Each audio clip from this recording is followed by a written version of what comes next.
Bergdahl says he should not go to prison. Major General Kenneth Dahl actually testified for the defense on Friday, saying Bergdahl was naive, actually wanted to confront the Taliban fighters more aggressively. Major General Dahl is the guy who took forever to even conclude the investigation. Here's what I said more than a year ago.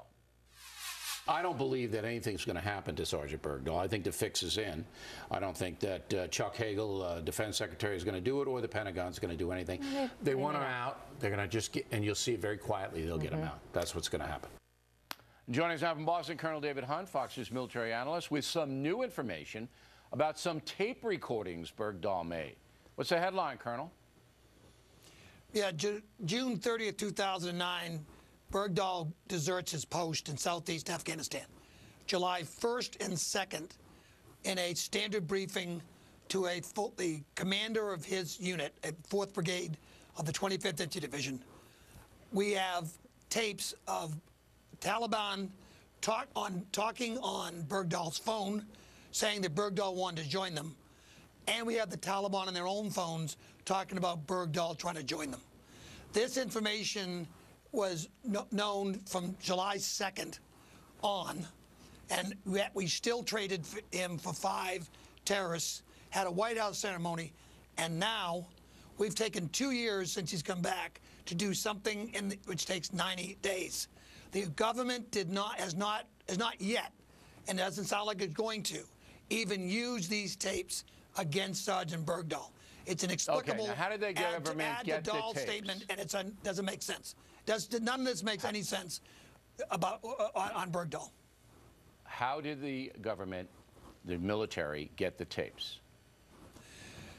There are programs, and we've been doing it since World War II, in which we listen to the enemy. And people who speak Pashtun, or whatever language the Taliban in that section was using, were listening because they were told to. And they also were listening for Bergdahl's phone. What they heard was Taliban on Bergdahl's phone, because he joined them by then, and then the Taliban on separate phones talking about him. So it's a military program. This is okay. Let me stop you. Let me stop you. Yep. All right. So it's surveillance.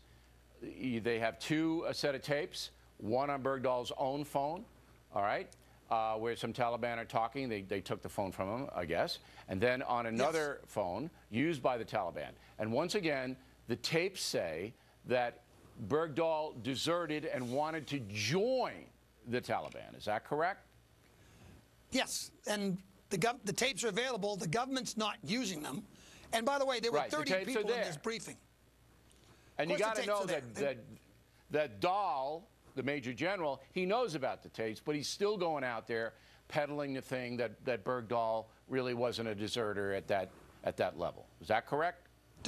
Yes, Dahl was the first two. There was investigation done by the Naval Intelligence when this first happened to call him a deserter, and then Dahl does an investigation, and now there's another investigation. Again, since he's come back, it's taken 2 years to get this to this point, which normally takes 90 days. And the tapes were not presented in this recent But hearing. what I'm trying to get at, I've always felt from the jump that Dahl is not interested in anything but getting this guy off the docket. But he's not the only one not interested. He's not the only one. It's the entire chain of command. He's in charge, and he testified on Friday. He's a 2-star. There's 4 stars involved in this. All right. Stay on it, and we'll continue our investigation here. Plenty more ahead as the factor moves along from Los Angeles. A bizarre story out of Denver, where pot is legal. Police say a man ate marijuana-infused candy, then killed